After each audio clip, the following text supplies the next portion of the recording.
Bien, buenos días, bienvenidos a todos.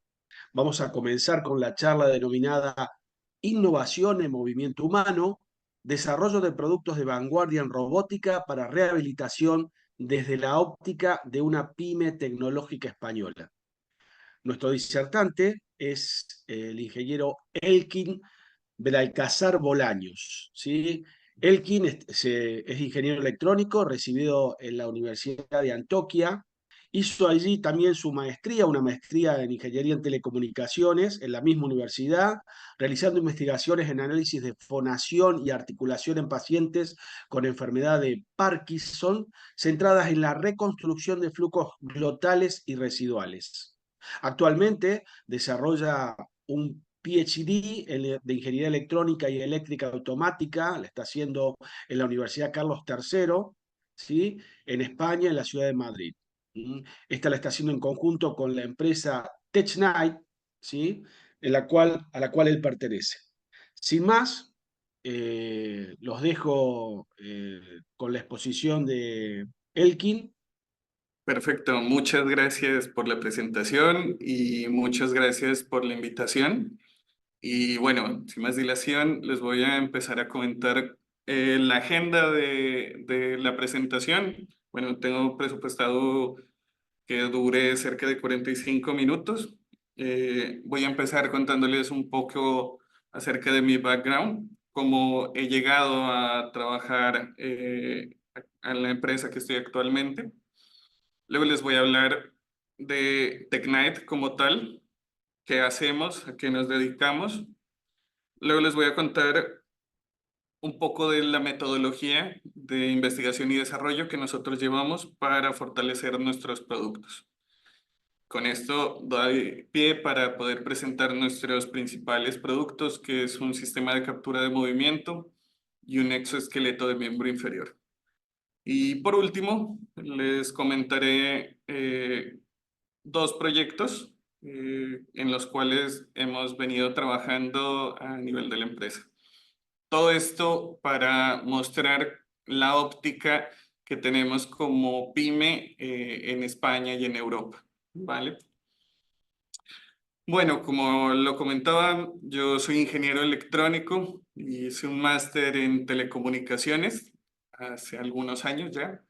Y bueno, cuando yo empecé el máster, todavía no estábamos con el boom de la revolución industrial que se está viviendo actualmente con inteligencia artificial. Eh, Era muy como de nicho, como de grupos de investigación los que se dedicaban a eso. Y bueno, tuve la fortuna de empezar mi vida laboral y de investigador, como lo comentaba, con proyectos que estaban muy enfocados a procesamiento digital de señales y reconocimiento de patrones. Tuve la oportunidad de aprender metodologías para detección y predicción de patologías. Mi experiencia laboral, bueno, ha sido un poco conocer la academia, darme cuenta que existen roles no solo de profesores, sino también de investigadores. He tenido también rol de ingeniero desarrollador. Actualmente, bueno, estoy finalizando mis estudios de doctorado y continúo trabajando en TechNight en el área de gestión de proyectos. Bueno, un contexto muy corto de qué hice yo en estos temas de inteligencia artificial en mi maestría. Pues bueno, resulta que hay una tendencia muy grande de tratar de evaluar las patologías mediante las señales biológicas que tenemos. Y esto ha tomado una fuerza muy grande porque patologías, por ejemplo, como la enfermedad de Parkinson, que es una representación, normalmente la vemos con personas que tienen movimientos involuntarios, tanto en el tren inferior, en sus piernas, como en el tren superior con sus manos. Pues bueno, resulta que al investigar un poco más, nos damos cuenta que también la logopedia se ve involucrada y que estos pacientes presentan ciertas características que nos dan indicios de la patología mediante señales de voz. Bueno, yo estuve involucrado en un proyecto que buscaba hacer la detección de estas patologías mediante una onda glotal, que es una onda que nosotros producimos previo a realizar el acto del habla.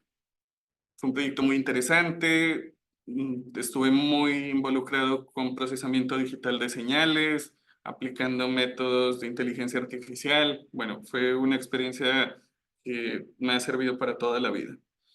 Y bueno, llegó un punto en que mm, salí a trabajar a la industria.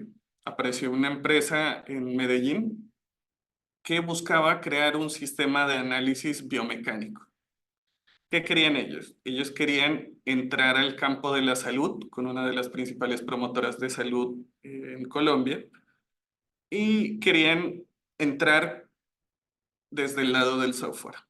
Pero para entrar desde el lado del software necesitaban una herramienta muy importante que son los sensores. Entonces ellos apostaban por unos sensores que se llaman IMU, sensores inerciales, para reconstruir el movimiento humano. Entonces yo me vi muy involucrado en esto, me gustó el proyecto, estuvimos liderándolo, trabajé con el área de software y el área clínica, tratando de definir cuál era la estructura del software, cuáles eran los ejercicios que se iban a hacer. Como producto tuvimos este tipo de representaciones. Pero aquí entró en escena la necesidad de conseguir esa tecnología, porque la empresa en la que estaba se dedicaba a software. Necesitamos alguien con la suficiente potencia a nivel de hardware que nos permita hacer el análisis que buscamos. Y fue cuando apareció Tecnite. Yo empecé, me gusta contarlo así, yo empecé como un cliente de Tecnite, adquirí su tecnología y debido al vínculo comercial y bueno, y laboral, vimos que era posible empezar un doctorado industrial tratando de abordar una necesidad de investigación. Y bueno, he aprendido mucho en este tiempo con Tecnite. Me he visto involucrado en muchos proyectos de investigación y desarrollo que han explotado muchas de mis capacidades. Listo, eso era un poco del contexto y cómo llegué a la empresa en la que estoy hoy. Y ahora les voy a contar qué hacemos en Tecnite, ¿vale? Bueno, resulta que Tecnite nace como un spin-off de un grupo de investigación del Consejo Superior de Investigaciones Científicas, el CSIC. El CSIC es uno de los institutos de investigación más grandes a nivel mundial. Manejan proyectos demasiado gigantes en la vanguardia de investigación. Es muy típico que bueno, y el deber ser de los grupos de investigación es académico, ¿vale? Y cuando se tienen ciertos desarrollos con potencial de producto, usualmente aparece este modelo de spin-off y normalmente pues aparecemos las pymes, que buscamos trabajar en engrane con el área de investigación y desarrollo. Bueno, nosotros estamos ubicados en Madrid, parte de España, cobijados por toda la Unión Europea. Estamos ubicados en un municipio que se llama Arganda del Rey, ¿vale? Estos son nuestros headquarters, donde nosotros trabajamos, desarrollamos todos nuestros conceptos, ideas, ¿vale? Y es un punto muy estratégico porque logramos tener un muy buen networking conociendo proyectos, empresas, tanto de Europa como de otros lugares del mundo. ¿Cuál es nuestro objetivo como empresa?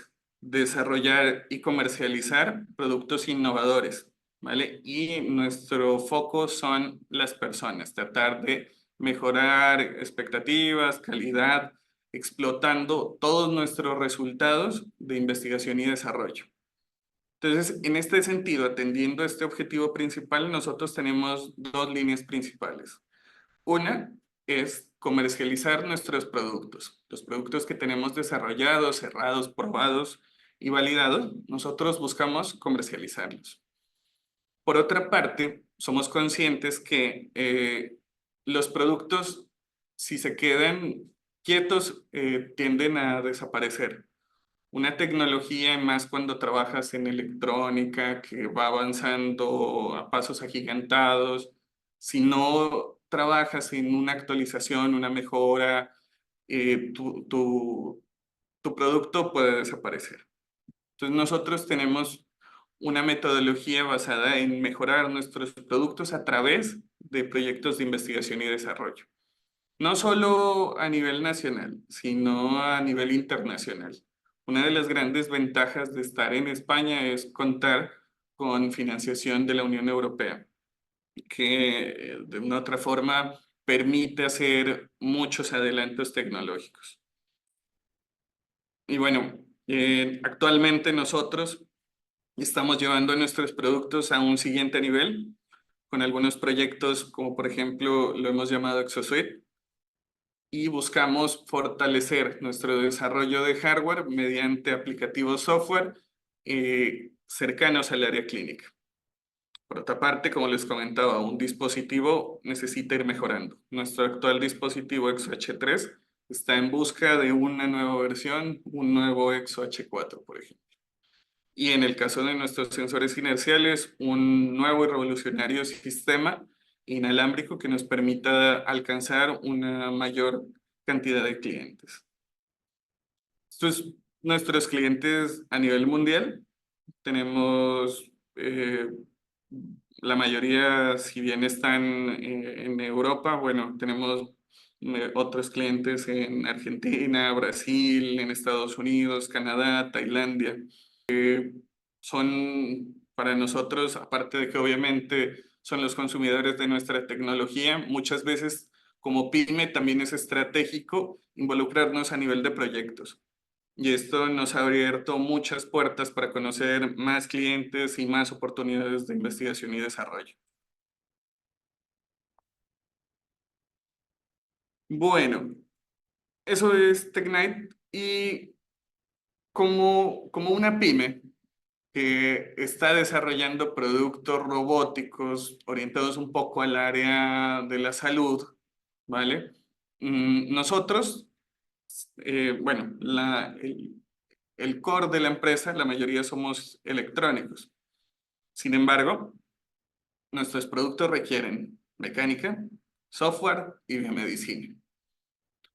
Esto es un enfoque multidisciplinario muy importante que se debe aprender a manejar, ¿vale? Teniendo en cuenta todos los recursos, todos los proyectos, productos que manejamos para llevar una metodología correcta. Nosotros hemos apostado por una metodología tradicional, analizando todo en temas de gestión de proyectos, llevándolo a esta metodología. Analizamos primero cuáles son los antecedentes, cuáles son las necesidades, cómo está el mercado, para hacer una definición de requisitos. Aquí yo a veces cuando le explico, o bueno, lo comentamos aquí con nuestro equipo de trabajo, yo les digo, la definición de requisitos es como si nosotros fuéramos nuestros propios clientes. Ya, nosotros al final, cuando terminamos el desarrollo, vamos a validar si esos requisitos se cumplieron. Entonces, nos tenemos que cumplir como clientes. Hay que hacer un muy buen trabajo de esa definición de requisitos. Una vez tenemos esto, nosotros entramos a procesos creativos, brainstorming, para poder hacer un diseño conceptual, tener muchas opciones a nivel conceptual. No crean que esto es solo a nivel de software, a nivel de hardware. Todas las arquitecturas, nosotros primero las conceptualizamos. Una vez nosotros ya tenemos varias opciones de diseños conceptuales, elegimos una para entrar al diseño detallado, implementación y test, para que al final entremos al área de despliegue. Esto suena muy bien y siempre esperamos contar con esa linealidad, pero somos conscientes que muchas veces llegamos a una implementación, encontramos un error, puede que tengamos que regresar al diseño conceptual. Entonces, todas estas etapas nosotros tratamos de crear un plan de mitigación de riesgos para poder tener más opciones, barajar más opciones que nos permitan atender posibles fallos o problemas que nos vamos encontrando en el desarrollo del proyecto. Bueno, ahora les voy a comentar un poco acerca de nuestros productos. Este es nuestro sistema de captura de movimiento. No sé si alguno ha usado uno, pero seguro lo han visto. Yo siempre hago la referencia con la película Avatar, que ponen unos punticos en lugares específicos del cuerpo para hacer una reconstrucción de la persona. Entonces nosotros somos otra opción a ese sistema. Nosotros usamos unos sensores inerciales mediante acelerómetro, giróscopo y magnetómetro, y a través de unos procesos matemáticos nosotros logramos estimar la orientación de segmentos corporales. Entonces nosotros tenemos un modelo biomecánico donde ubicamos 16 sensores en lugares estratégicos del cuerpo y reconstruimos todo el movimiento, como lo estamos viendo en este video con el ciclista. ¿Qué es importante aquí? El análisis biomecánico, que busca analizar la cinemática y la mecánica del movimiento.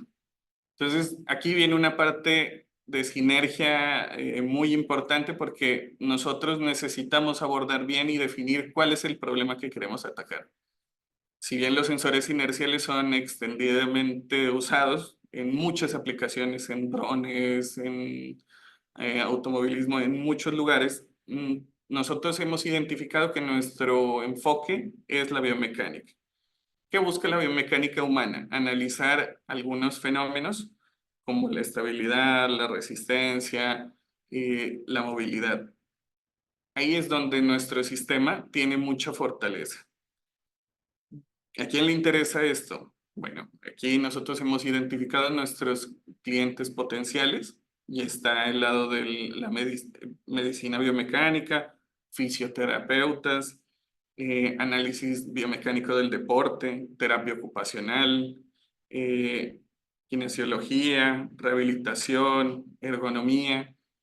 Hay muchos campos que aplican un análisis tradicional, ¿vale? Pero hoy en día, con toda la tecnología que tenemos, se han dado cuenta que podemos llegar a indicadores mucho más objetivos mediante el uso de la tecnología. Tal como me pasó con la empresa de Colombia. Una empresa prestadora de salud requería hacer un análisis biomecánico de sus pacientes y ahí fue donde vio la oportunidad de esta empresa y desarrolló su sistema. Y bueno, nuestro sistema, ¿qué tiene de particular? Bueno, es un sistema muy completo que explota las características físicas de sus sensores.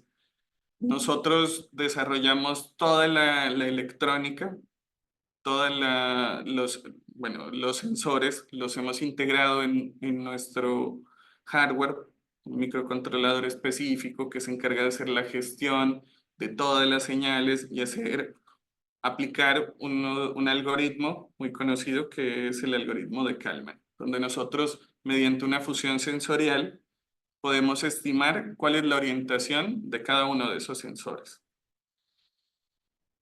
Esto nos permite este tipo de aplicaciones con análisis biomecánico humano y bueno, eso es solo como la punta del iceberg porque hemos conocido muchos clientes, la mayoría de nuestros clientes son grupos de investigación y bueno, para temas de investigación hay miles de colores, miles de matices.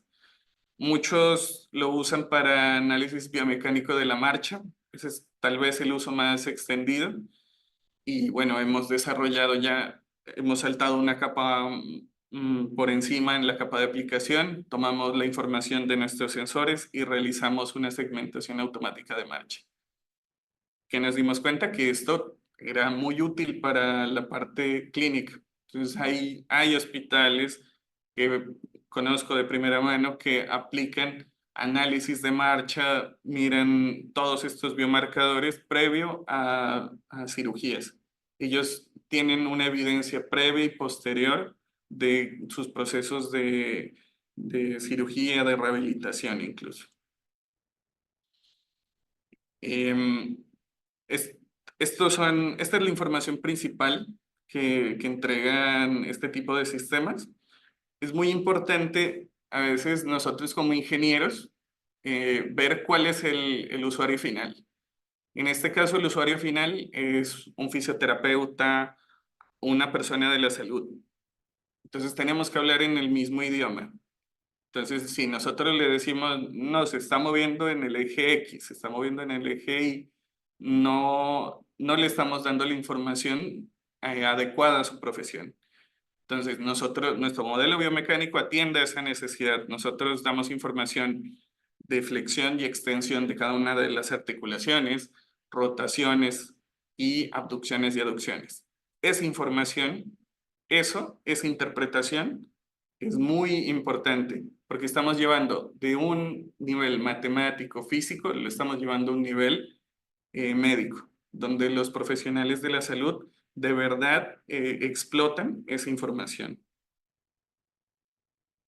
Y bueno, aquí un breve ejemplo le voy a dar por acá play, de cómo funciona esto en nuestro software. Como pueden ver, a la derecha tenemos un jugador de tenis aplicando su técnica. A algunos se les ocurre, vamos a mejorar la técnica, vamos a analizar cuáles son sus arcos de movimiento.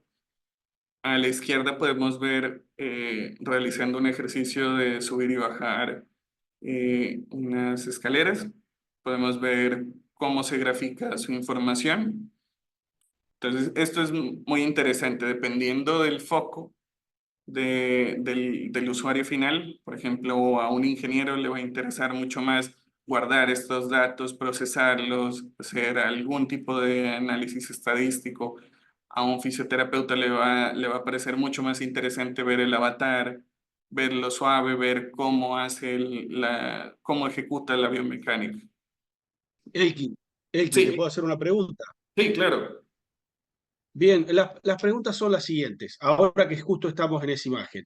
Bien, observamos que has mostrado el sistema con sensores para tener una visión, información sobre la biomecánica del movimiento que es utilizada por diferentes tipos de profesionales e investigadores.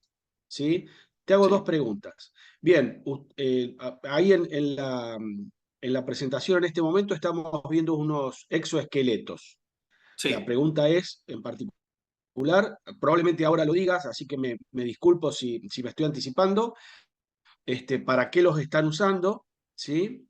Y la segunda pregunta, que tiene que ver con lo primero, o sea, otra más respecto a los exoesqueletos, es si eh, existe algún tipo, en el exoesqueleto, existe algún tipo de ayuda energética, por decirlo de alguna manera, o no sé cuál es el término que más se adecue al concepto que pueda auxiliar a la persona a realizar movimientos que su enfermedad o le impide, ¿sí? Coayudar al movimiento. Y respecto al punto anterior, ¿qué tipo de procesador utilizan? Si utilizan un procesador con DSP para el procesamiento de los algoritmos en el tratamiento de la información de los sensores. Gracias. Vale, con mucho gusto. Bueno, yo creo que puedo ir respondiendo estas preguntas conforme vamos conociendo el dispositivo. ¿Parece bien? Yo les Por comento supuesto. aquí. Primero les voy a introducir la segunda parte de nuestro brand, que son los exoesqueletos de miembro inferior, ¿vale? Eh, Creo que todos hemos visto algún exoesqueleto en ciencia ficción. Iron Man es el típico que vemos por excelencia en todas partes, ¿vale?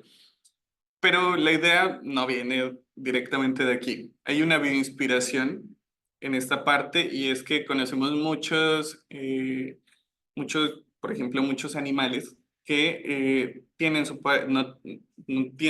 usan exoesqueletos para hacer sus procesos de locomoción y protección.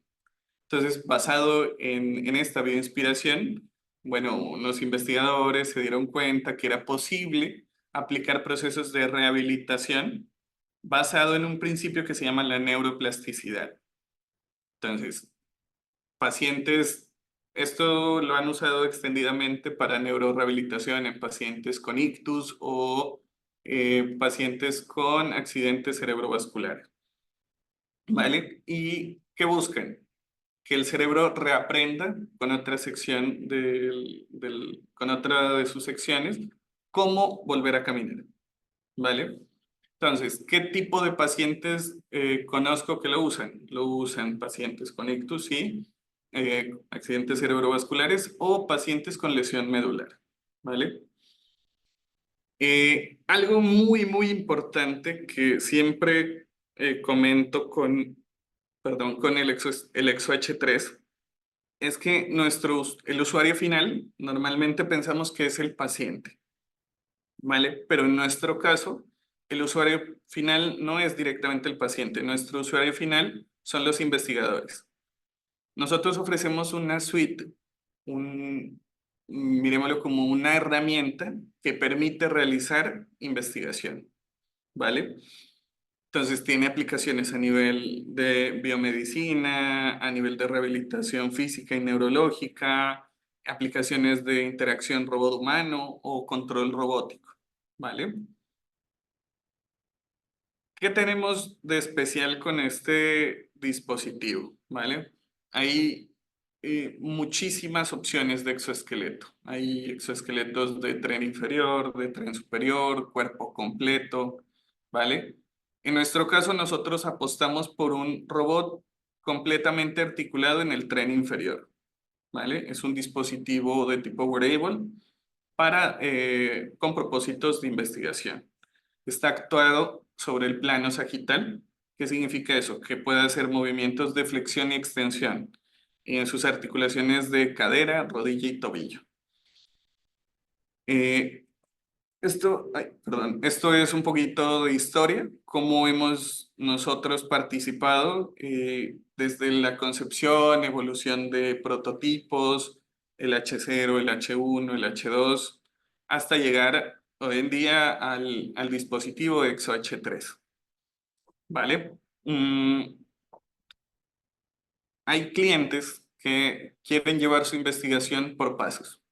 Y por pasos significan, no necesariamente tengo que usar todo el exoesqueleto con algún paciente. Tenemos opciones en las que solo adquiere el tobillo, por ejemplo, o solo la rodilla, o solo la cadera. Hemos apostado por un diseño modular donde las articulaciones pueden ser usadas de forma independiente, ¿vale? Ya en un momento llego a la parte de electrónica y le respondo esta parte de los módulos de procesamiento. Algo que a mí me interesa mucho es si hemos definido unos requisitos y nuestro producto quiere atender el mercado de investigación, ¿vale? Entonces, pensemos cómo lo va a usar el investigador. Entonces, el investigador va a tener una población, una distribución de población. Y no podemos lograr que, para nosotros sería maravilloso que sea un dispositivo por cada paciente, pero yendo a la realidad es muy complicado en temas de investigación. Nuestro diseño atiende a una distribución de población que está muy cercana a atender el 90% de la distribución, ¿vale? Tenemos 4 tipos de tallas, dependiendo, tenemos un modelo antropométrico que relaciona la altura con la longitud de las barras que se usan para cada configuración. Podemos ir desde el 1,10 hasta 1,10 m hasta 1,35 m, hasta una barra de 1,85 a 2,10, que pues ya es personas demasiado altas. En promedio, general, en mi experiencia, la barra tipo C, personas entre 1,60 y 1,85 es la barra que comúnmente se usa. Listo, acabé la parte de mecánica. Vamos a hablar de electrónica con la pregunta que me hicieron. Y bueno, nosotros tenemos algo que llamamos Main Controller. Main Controller es el cerebro de nuestro dispositivo. En versiones pasadas se apostaba por usar un onboard PC de tipo maletín, ¿vale? Se vio que para el tipo de cómputo que se estaba haciendo se podía hacer una mejor abstracción del hardware y crear un controlador mucho más compacto. Entonces pasamos de un backpack, pasamos a esta caja que vemos aquí, que es la que llamamos main controller. Por dentro tiene un procesador interno capaz de realizar todos los procesamientos de todas las señales y realizar esquemas de control. Adicionalmente, tenemos una comunicación con dispositivos externos mediante protocolos Bluetooth, Wi-Fi o CAN. Algo muy importante es que este cerebrito, el main controller, requiere comunicarse con cada una de las articulaciones, ¿vale? Nuestra arquitectura se basa en explotar las propiedades del buscan. Entonces nosotros destinamos un buscan para cada pierna, ¿vale? Que se interconecta enviando de forma bidireccional la información, mientras que los sensores, las articulaciones envían información en tiempo real de los sensores. Nuestro main controller se encarga de enviar cuáles son las señales de control que van a actuar sobre cada articulación. A su vez, tiene la capacidad de enviar información a otros dispositivos. Dependiendo del nivel de control que se quiera hacer con el dispositivo, el tipo de investigación, lo veremos en un momento, nosotros lo hemos dividido por niveles de control. Dependiendo de ese nivel de control, se usará alguno de estos protocolos de comunicación. Por ejemplo, para fisioterapeutas, un fisioterapeuta necesita tener una actividad cerrada, ¿vale? Entonces, nosotros ya tenemos actividades cerradas en el main controller que simplemente con una acción del Bluetooth o del Wi-Fi podemos ejecutarla, ¿vale? Pero, por ejemplo, si queremos hacer nuestro propio controlador, si queremos bajar de nivel, Bluetooth seguramente no es la mejor opción. En ese caso, nosotros hemos habilitado un puerto CAN, mediante el protocolo CAN, dedicado única y exclusivamente a la intercomunicación con un dispositivo externo. Estos son los sensores con los que cuenta el dispositivo. En sus plantillas tiene dos sensores, uno de heel strike, de choque de talón, y otro de despegue de dedos. Esto es muy útil para detectar cuál es la fase, en qué punto de la marcha se encuentra el paciente. Otro de los sensores, los típicos, posición. Aquí la posición angular es un requisito indispensable para controlar estos dispositivos. Y la velocidad. Otro sensor que es muy importante, como se ha podido ver en el estado del arte, son los sensores de torque. En esta parte tenemos dos. Uno es el típico torque motor, que es una relación con la cantidad de corriente que pasa a través del motor. Mientras que el torque de interacción nos mide cuál es el torque que genera el paciente o que está ejecutando el paciente, ¿vale?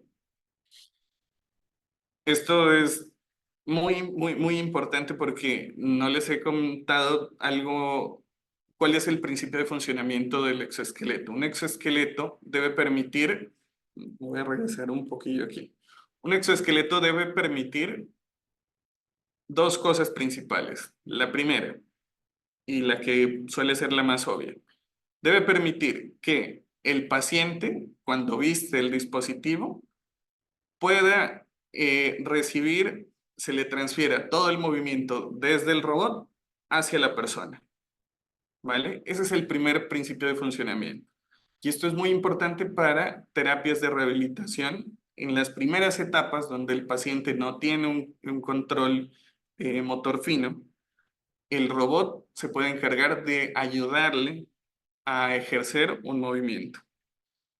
Pero ¿qué pasa en niveles más avanzados, donde la terapia es más de tipo activa, donde el paciente debe aportar algo en el movimiento? Aquí viene la otra parte que es importante y es el robot debe ser capaz también de seguir la intención de movimiento del paciente. Y esto se logra a través de los sensores de torque de interacción. Esto nos permite predecir hacia dónde es el movimiento, ayudarle al paciente a realizar el movimiento.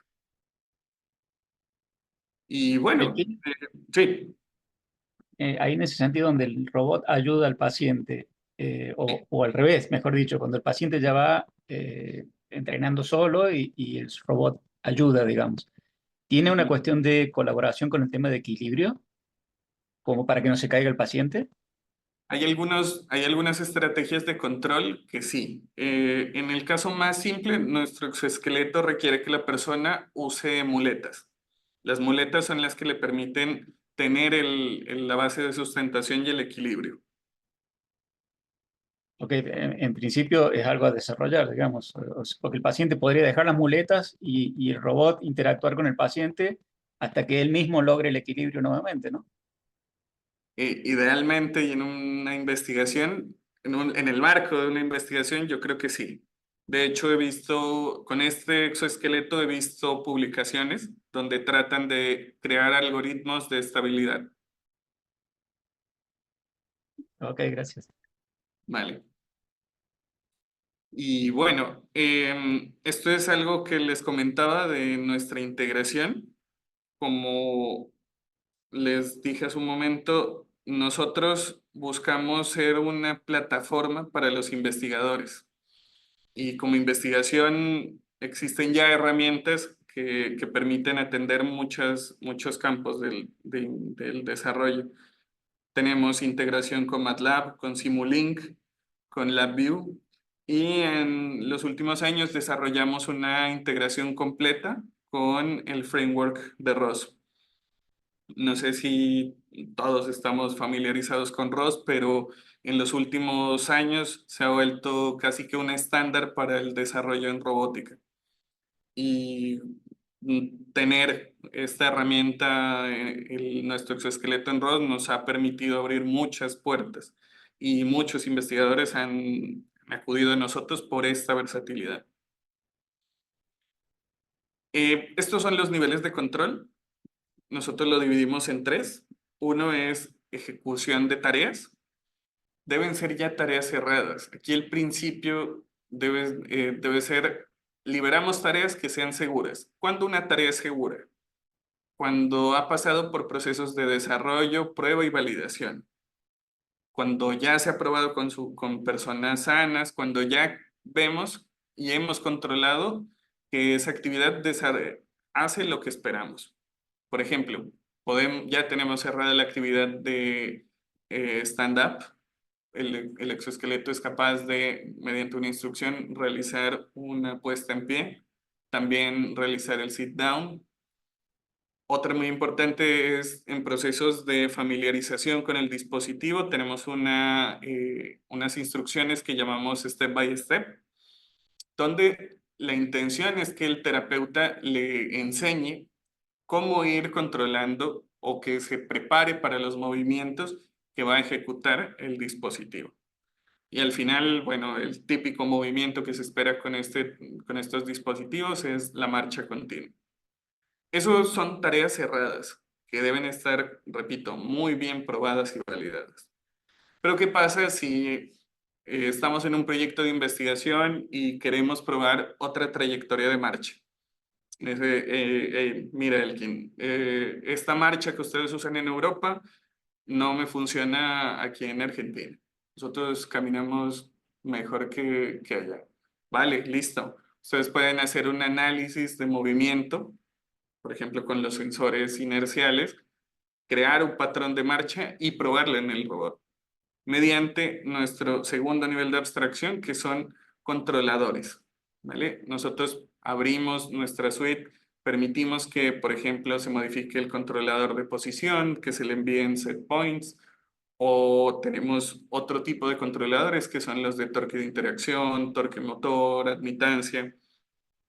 Todos nuestros desarrollos tratamos de llevarlos a un nivel de madurez lo suficientemente estable para que los investigadores puedan usar y aprovecharlos. Y bueno, y si nos dicen, queremos bajar mucho más, ¿vale? Nosotros también hemos abierto posibilidades para que creen los controladores desde cero.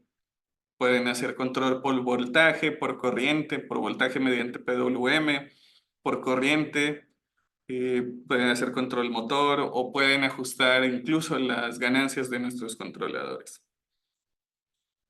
Esto es un ejemplo del controlador de tareas, ¿vale? Esto es un ejemplo del controlador de posición.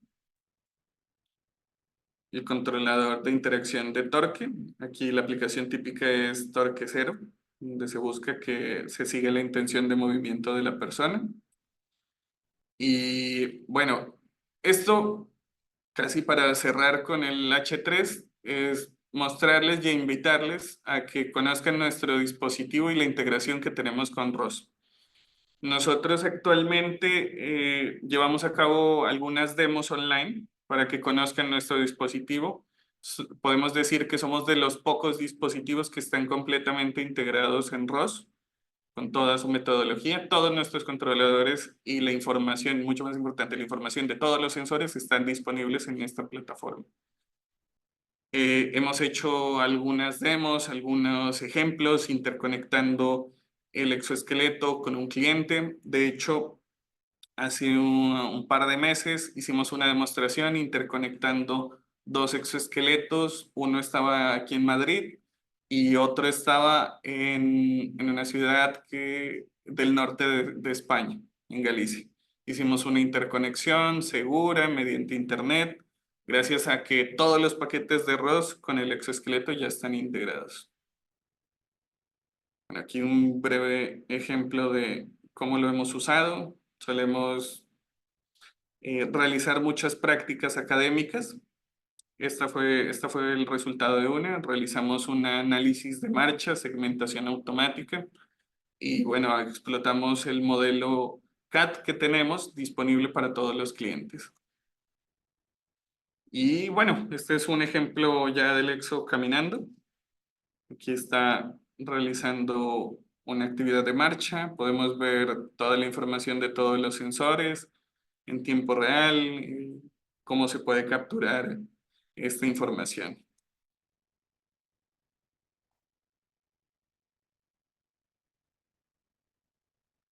Bueno, ya casi termino. Estoy llegando a la última parte de nuestro enfoque y es los proyectos. Quiero contarles dos proyectos que he estado trabajando muy activamente. Uno de ellos se llama ReHankle, Rehabilitation Ankle Robot. Y lo que buscamos aquí es, vale, tenemos dos productos muy importantes para nosotros, que es el sistema de captura de movimiento y el exoesqueleto ExoH3. Pero nosotros vemos que tenemos potencial para otro producto, tal vez en un mercado un poco más cerrado, pero que nos permita entrar a un mayor mercado. Cerrado en el tema clínico, mayor mercado que podemos llegar a muchas más clínicas. Basado en esto, bueno, tras algunos proyectos, lo que se buscó es aprovechar nuestro know-how a nivel mecánico y electrónico con el exoesqueleto y apostar por un exoesqueleto más sencillo que realice procesos de rehabilitación solo en el tobillo. Un exoesqueleto que es estacionario tiene algunas ventajas y es que si es estacionario y está quieto, puedo poner una pantalla enfrente. Puedo poner otro tipo de procesos de rehabilitación y aprovecharme, por ejemplo, de las estrategias de gamification o storytelling. Entonces, en este proyecto, TechNight tuvo un rol que no es muy común dentro de las pymes, pero que para nosotros fue muy retador y aprendimos muchísimo, y es estar como coordinadores del proyecto, ¿vale? En este caso, en el consorcio trabajábamos con una empresa que se llama Caixa Mágica, ubicada en Portugal, con nuestro gran socio que es el CSIC, que actúa como Instituto para el Conocimiento, y nuestro end user, que es el Hospital de Parapléjicos de Toledo. En este proyecto nosotros apostamos por hacer que el recurso que teníamos y la interdisciplinaridad de nuestros equipos sacaran un nuevo y mejor producto. Si bien no llegamos a un producto final, porque el objetivo era llegar a un TRL7, sí que alcanzamos muy buenos resultados. Les muestro aquí un poco sobre el proyecto. En este proyecto evaluamos 5 personas sanas y 5 personas con lesión medular.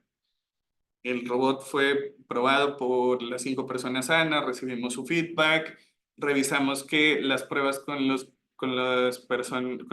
pacientes sí sean posibles. Todo esto fue siempre de la mano con fisioterapeutas. Y bueno, aquí dejamos volar un poco la imaginación, creando una herramienta de apoyo al diagnóstico como los software que permitan llevar actividades como rehabilitación a actividades lúdicas como son este tipo de juegos. Tratamos de que, bueno, hay que ser conscientes muchas veces de que son personas adultas que no quieren hacer un juego que les tarde más de 5 minutos, pero nuestro enfoque fue tratar de atender terapias que se hacen de forma convencional, llevarlas a ser explotadas con nuestro dispositivo. Y bueno, el último proyecto que les voy a comentar se llama AI for Healthy Aging. Es un proyecto de inteligencia artificial para el envejecimiento saludable. A diferencia del proyecto anterior, este es un proyecto macro gigante, bueno, gigante para nosotros, donde estamos involucrados un consorcio de 15 empresas e institutos, ¿vale? Todo esto está organizado por el gobierno de España mediante la financiación del Fondo Europeo en la iniciativa Next Generation. Este es el consorcio, somos empresas e institutos top a nivel nacional. Y a mí me parece muy interesante este proyecto porque busca atender una de las necesidades de la población europea, y es el envejecimiento. Y atender algunas de las principales patologías que se presentan. Por ejemplo, los infartos, sarcopedia, problemas de sueño, enfermedades mentales, prevalencia de cáncer o problemas cognitivos debido a la hipoacusia. Y uno que destaca aquí es la enfermedad de Parkinson. Es como un poco, vale, lo trabajé en algún tiempo, resulta que podemos darle continuidad a esto. Y este enfoque del paquete de trabajo dedicado a Parkinson busca un acercamiento más holístico, tratando de involucrar a tanto personas sanas como a patológicas, pero atendiendo algo que el estado del arte ha notado, y es que nos necesitamos hacer un análisis multimodal con biometrías no solo finas, gruesas, sino también no motores. Todo este enfoque ha sido liderado por el equipo de trabajo, de todo el paquete de trabajo, y nuestro rol en particular es llevar a cabo un sistema de captura de movimiento que atienda las necesidades de los pacientes con la enfermedad de Parkinson. Y en nuestro caso, nosotros hemos desarrollado un nuevo sistema de tipo wireless, que sea mucho más sencillo de usar para los pacientes y que atienda a necesidades de los investigadores.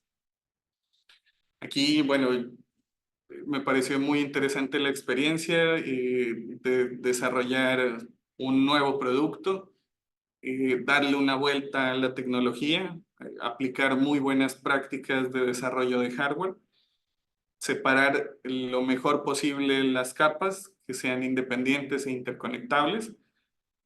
Esto garantiza que tu producto va a tener una mayor alcance, cambios debido, por ejemplo, a escasez de sensores, a finalización de vida, de ciclo de vida de algunos productos, que pueda existir un recambio. Que esto sea escalable y reutilizable a largo plazo. Y bueno, esto es lo que hacemos ya a nivel de ingeniería, en electrónica, en nuestras pruebas de comunicaciones. Y ha sido un proyecto en el que hemos aprendido y hemos desarrollado mucha tecnología. Y bueno, eso es todo lo que tenía por contarles.